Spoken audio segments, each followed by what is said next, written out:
আজকে দিনটা তো শুরু করেছিলাম খুব সুন্দরভাবে, তবে লাস্টে গিয়ে এমন কিছু হয়ে যাবে কোনোদিনই বুঝতে পারিনি বা ভাবতেও পারিনি। একটা ভালোবাসা মানুষের কাছ থেকে আমরা কি চাই বলো? একটু সময় আর একটু কেয়ারিং।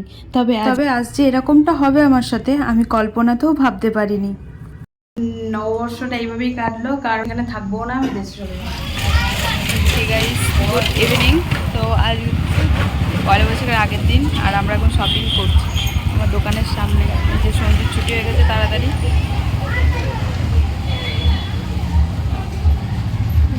আমাদের দোকানের সামনে একটা বাঙালি দোকান আছে যারা এই কাপড় টাপড় বিক্রি করে, অনেক জামা কাপড়। তো ওরাই অ্যাকচুয়ালি পুজোর সব কিছু সামান তোলে, সবসময়তেই রাখে। তাই আর কি ওদের কাছ থেকে নিয়ে নিলাম, কারণ ওদের কাছ থেকে বাঙালি জিনিসটা ধরো ভালোভাবে জানা যাবে, পাওয়া যাবে। আর এই যে দেখতে পাচ্ছ অনেক কিছু মানে ছিল এখানে, যেমন লক্ষ্মী গণেশ পুজো তো হয়ই পয়লা বৈশাখে। তো আমাদের যেহেতু লক্ষ্মী গণেশ আছে তার জন্য আমরা লক্ষ্মী গণেশ আলাদা করে নিলাম না, একটা চেলি নিয়েছিলাম। তো পরে আবার ওটা দুটো নিতে হয়েছিল, কারণ যেহেতু ঘরের ঠাকুর আছে ওখানেও আর কি পাতা হবে, আবার এই সিংহাসনও পাতা হবে আমাদের দোকানের ঠাকুরে। আর এখানে মালা চুজ করছিলাম, তো ওই কাপড়ের মালাগুলো মানে নেবো ভাবছিলাম, ওই কাপড়ের না, ওই যে জুলজুলি পাড়া ওই মালাগুলো যেগুলো হাত দিয়ে ফার্স্টে দেখালাম। তো এইগুলোও নিতে হবে, এইগুলো নেবো ভাবছি দুটো, আর ওইগুলো দুটো নেবো, কারণ সিংহাসনে টাঙালে বেশ সুন্দর লাগবে ওই বড় মালাগুলো। আর অনেকটা আর কি বড় বড় ছিল, তো আমরা খুঁজছিলাম একটু ছোট ছোট, যেহেতু আমাদের লক্ষ্মী গণেশটা একটু ছোট ছোট। এত বড় মালা নিলে আবার সে মালাতে ঢাকা পড়ে যাবে, তাই ওনাকে বললাম যে একটু ছোট হবে না? তো উনি বললো যে ঠিক আছে দেখছি। তারপর আমাদেরকে একটু ছোট সাইজের এনে আর কি দিল।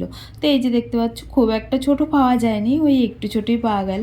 আর একটা নিলাম, ভাবলাম ফার্স্টে দুটো নেবো, তারপর দিচ্ছি এত বড় মালা একটা কেটেই দুজন মানে দুটো করে দেবো। আর এই মালাগুলো একটা নিলাম, তো এগুলো আবার খুলে খুলে পড়েও যাচ্ছিলো, এগুলো ভাবছি সিংহাসনে টাঙাবো। আর এই যে এখন যাচ্ছি দোকানে, কারণ ও যাবে বললো, ও আর কি সব কিছু আর কি সেট আপ করে দেবে। আর এই যে চলে এসেছি এখন টেলি আমি সন্ধ্যাবেলাতে মানে একটু পরিষ্কার করেই রেখেছিলাম সব কিছু, ধরুন ধুয়ে মেজে পরিষ্কার করে রেখে দিয়েছিলাম, যে ও এসে সমস্তটা সাজিয়ে গুছিয়ে দেবে আর কি। তো এই যে দেখতে পাচ্ছ লক্ষ্মী গণেশটাকে নামিয়ে তারপর ওর মধ্যে আমি পেপার পেতে রেখেছিলাম, ও পেপারটাকে তুলে দিয়ে চেলিটা আর কি পেতে দিল। চেলিটা পাতার পর লক্ষ্মী গণেশটাকে এই যে বসিয়ে দিল। তো চলো একদম ডেকোরেশন করে একবার তোমাদের সাথে একবার দেখিয়ে নেবো। আর কালকে সকালে তো এমনিতেও দেখাবো, কালকে তো পুজো টুজো হবে। প্রথমবার দোকানের পুজো করছি তো একটু ধরো এক্সাইটেড, তারপর একটু নার্ভাসই ছিলাম যে কি লাগে, তো অত কিছু আমার জানা ছিল না। তবে হ্যাঁ একটা জিনিস ভুল হয়ে গেছে, সেটা হচ্ছে একটু ফল বা একটু আর কি মিষ্টি তো এনেছিলাম, কিন্তু একটু ফল দিলে মনে হয় না একটু মনটা শান্তি হতো, কারণ ফল দিইনি বলে না কেমন একটুখানি লাগছিল। ওকে অবশ্য আমি বলেছিলাম যে একটু ফল এনে দেবে, কিন্তু ও আর টাইম পায়নি জানো। চলে এসেছি বাড়ি, আর আজকে তো ও রান্না করেছে, যেহেতু ও তাড়াতাড়ি বাড়ি চলে এসেছে তার জন্য রান্না করেছে, আলু চচ্চড়ি করেছে। আর এদিকে কালকে সকালে যেহেতু সবজি হবে, ডাঁটা আলু সবজি, কারণ কালকে একবেলার জন্যই সবজি হবে। 2 তারিখে এত মেসেজ আসছে, কালকে একবেলার জন্যই সবজি হবে, কারণ কালকে রাত্রিবেলাতে মাংস হবে। ওর ছুটি নেই জানো তো, আমি ভেবেছিলাম হয়তো ছুটি থাকবে, ছুটি থাকলে ভালো হতো, কিন্তু ছুটি নেই, কি আর করা যাবে। আর আমিও যাবো কাজে, আর পুজো টুজো দেবো যেহেতু। যাই হোক, কি আর করা যাবে, রাত্রেবেলাতে সে রান্নাটাও করবে, আর মাংস আনা হবে আমাদের রাত্রেবেলাতে। এই হচ্ছে ব্যাপার, আর কিছু না। তো চলো আমি ফ্রেশ হয়ে খাবো, খিদে পেয়েছে আমার, প্রচণ্ড পরিমাণে খিদে পেয়েছে। আর ওকে আমি বলেছিলাম যে একটু আলু চচ্চড়ি করবে, তাই জন্য আলু চচ্চড়ি করেছে। আজ সন্ধ্যাবেলাতে ছুটি ছিল। খাওয়া দাওয়া শেষে একটু তো মিষ্টি এবং না করলে আমার হয় না, তোমরা তো সেটা জানোই। আর খাওয়া দাওয়া কমপ্লিট হলোই, বাসন টাসন ধুচ্ছি, ওকে বললাম একটু মিষ্টি নিয়ে আসতে। তারপর দেখলাম যে দই নিয়ে চলে এসছে, অনেকদিন পর দই খাচ্ছি জানো। আর কি বলতো, এখানে দই খুব একটা পাতে না, কালকে যেহেতু আর কি পয়লা বৈশাখ, তাই আজকে একটুখানি দই পেতেছে, তাই ও নিয়ে আসছিলো। এইটা ছোটো বাটিটা দেখতে পেলে, ওইটা ওই 30 টাকা দাম নিল জানো, ওইটুকুনি বাটি। তা আমাদের দেশে তো 15 থেকে 20 টাকা জোর ওরকমই নেবে, কারণ আগেও তো খেতাম ওইটুকুনি বাটিতে, তবে একটুখানি ছিল, কিন্তু কি করব, শহরে জিনিস আর এখানে খুব একটা পাওয়া যায় না। ওই অতীত কারণ কোনো ওকেশনে ধরো করে, খুব আর কি ভাইটাল ওকেশন হয় তবেই করে বাঙালির। আর বাসন টাসন ধুয়ে চলে আসলাম, এদিকে জামা কাপড়গুলো অনেকদিন ধরে ভাঁজ টাজ করা হয় না, কারণ একটু বিজি ছিলাম কাজের সূত্রে। কারণ তোমরা ভিডিও দেখি বুঝতে পারছো এত লেন্দি মানে এত আর কি ল্যাথখোর হয়ে গেছি আমি, কি বলবো তোমাদেরকে। আজকাল টাইম পেলেও ভিডিও আর এডিটিং করতে ইচ্ছা করে না, কারণ কী আর করবো, তোমরা তো দেখোই না এডিটিং করি বা কী করবো, তাই না? আর এই যে নাইটিটা নিয়েছিলাম, তোমাদেরকে হয়তো দেখিয়েছি বা দেখিনি জানি না, এই দুটো নাইটি নিয়েছি পয়লা বৈশাখের জন্যই। আসলে আমি ভেবেছিলাম পয়লা বৈশাখের পর আসবে, কিন্তু যাই হোক পয়লা বৈশাখের আগেই চলে এসছে। তো চলো এখন ফ্রেশ হয়ে এখন যাব ঘুমাতে, আর আবার সকালে দেখা হচ্ছে। আর এখন হচ্ছে ঘুমাবো। ওই যে আমরা কোথায় ঘুমাই জানো এখন, ওই যে নিচে এখন শুয়ে পড়েছে, আর আমি এই যে শোবো এই জায়গায়। তো চলো আজকের মতন টাটা, গুড নাইট, ভালো থেকো সবাই। আবার কালকে সকাল সকাল দেখা হচ্ছে তোমাদের সাথে, আর অনেক ভালো কাটুক সবারই পয়লা বৈশাখ, আগাম জানিয়ে দিলাম আর কি। তো চলো এবার ঘুম পাচ্ছে, এখন তো ঘুমাবো না, কারণ এখন মুভি দেখবো, মুভি দেখতে দেখতে ঘুমাবো, ওই 1-1:30 এরকম বাজবে। আর মাথায় তেল দিলাম, কারণ কালকে হবে শ্যাম্পু, তার জন্য। তো চলো টাটা, গুড নাইট, গুড নাইট। শুভ সকাল বন্ধুরা, welcome back to our channel. তো আশা করি তোমরা অনেক ভালো আছো। শুভ পয়লা বৈশাখ সবাইকে। এই যে সকালবেলাতে আমাদের পুজোর দায়িত্ব তো ওরই পরে, আর আমাদের ঠাকুর তো এখানেই থাকে, তোমাদেরকে হয়তো কোনো দিন দেখায়নি।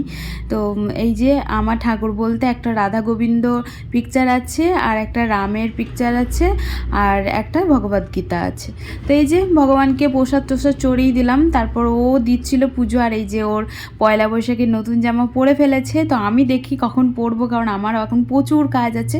সকালবেলাতে রান্নাবান্না হয়ে গেছে, আর সকালবেলা রান্না করতে করতে তোমাদের সাথে দেখা করিনি, একবারে রান্না করি তোমাদের সাথে দেখা করলাম। পয়লা বৈশাখের দিন সকাল সকাল কী কী রান্না করেছি তোমাদেরকে দেখায়। ওইদিকে সুজিটা হচ্ছে, এদিকে দেখো কুমড়ো সেদ্ধ দিয়েছিলাম, ভাতটা বেড়ে নিলাম, খাইয়ে দেবো যেহেতু ওকে, আমিও খাবো। আর এদিকে দেখো ডাঁটা আলু সবজি করেছিলাম, অল্পই করেছিলাম, যেহেতু ওর ছুটি থাকবে বলেছিল, যার জন্য আর কি ও মাংস আনবে বলেছিল, যে দুপুরের মধ্যে ছুটি হয়ে গেলে মাংস নিয়ে আসবে রাতে, তাই আর কি অল্প করেই করেছি, যে অল্প করেই করলাম, নাহলে নষ্ট হবে। আর তারপর স্নানটা করে আসলাম, আর স্নানটা করে একটু আর কি ধুনো দেখিয়ে দিলাম। ও তো পুজো দিয়ে গেছে, কিন্তু যেহেতু পয়লা বৈশাখ বলে কথা বলো, তাই আমি একটুখানি দিলাম। নতুন জামা পরার আর টাইম পাইনি, তবে নিয়ে নিয়েছি ব্যাগের মধ্যে, আমি পার্লারে গিয়ে পরবো, কারণ একটু তো পরতেই হয় ধরো।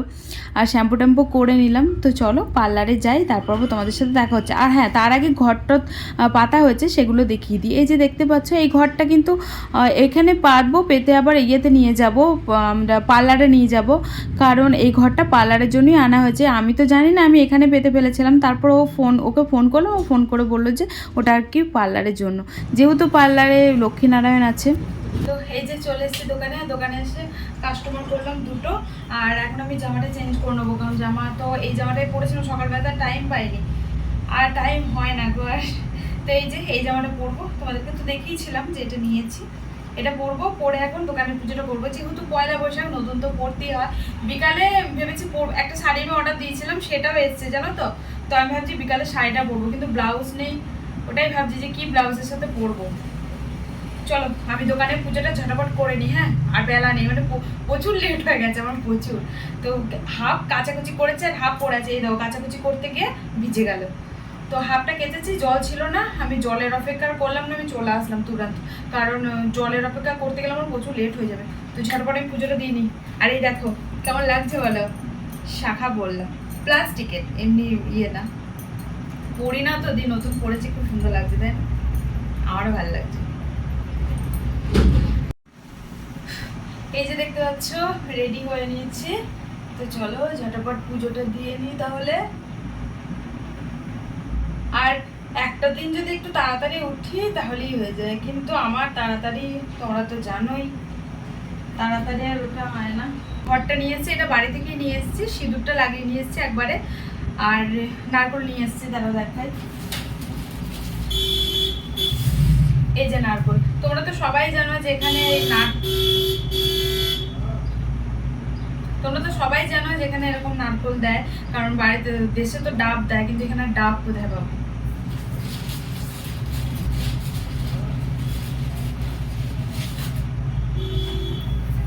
এটার উপরে তখন নারকোলটাকে বসাতে এরম করে, কিন্তু আমার এরকম করে বসানো হচ্ছে না, এটাই হচ্ছে সব থেকে।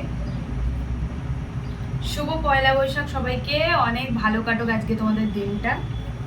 জিনিসের ওপর বেশি আশা করতে নেই, বেশি আশা করলেই সেই জিনিসটা সে বিফলেই যায়, সেটা আমার সাথে বারবারই হয়েছে, তাও আমার শিক্ষা হয় না, আমি সব কিছুতে একটু বেশি আশা করে ফেলি। তো দেখো আজকে কি হলো আমার সাথে।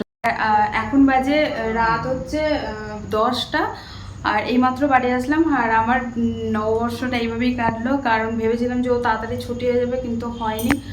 তো কি আর করবো, কিছু করার নেই। সামনের বার থেকে আমি এখানে থাকবো না, আমি দেশে চলে যাবো। কারণ আমার সত্যি খুব খারাপ লেগেছে। আমি ভেবেছিলাম হয়তো ও আসার পর একটুখানি ঘুরতে টুরতে যাবো, তো তাও হয়নি। যাই হোক, বাদ দাও ওসব কথা, কারণ ওসব আমি ধরি না খুব একটা। আর এদিকে দেখো, ও রান্না করেছিল, কারণ ও সন্ধ্যাবেলাতে এসেছিল। ও বলেছিল আমাকে যে 2-2:30টার মধ্যে চলে আসবে, কিন্তু যাই হোক ছুটি দেয়নি, কি আর করবে। ও চেষ্টা করেছিল, ছুটি পায়নি। তো ইচ্ছা ছিল যে অনেক জায়গায় যাব, ঘুরবো, বা বাড়িতে রান্না বান্না করবো। মাংস আনিনি সকালবেলাতে, তোমরা তো জানোই সবটাই, যে রাতে খাবো বলে আর মাংস আনিনি। কিন্তু আজকে মঙ্গলবার, রাতেও সব কিছু বন্ধ, যার জন্য পাইওনি মাংস। এই যে নববর্ষের আমাদের স্পেশাল লাঞ্চ হচ্ছে আলু চচ্চড়ি, ডিনার। আর এদিকে সকালের একটুখানি সুজি আছে আর ভাত আছে। আর সকালে তরকারি নেই, যেহেতু রাতে রাতে আর কি মাংস হয় বলে অল্পই করেছিলাম। তো চলো আমি হাত পা ধুয়ে আসি। হাত পা ধুয়েছি, মানে জামাটা চেঞ্জ করব আর স্নান তো করবো খাওয়া দাওয়ার পর। তো পরে দেখা করছি আবার তোমাদের সাথে। টাটা।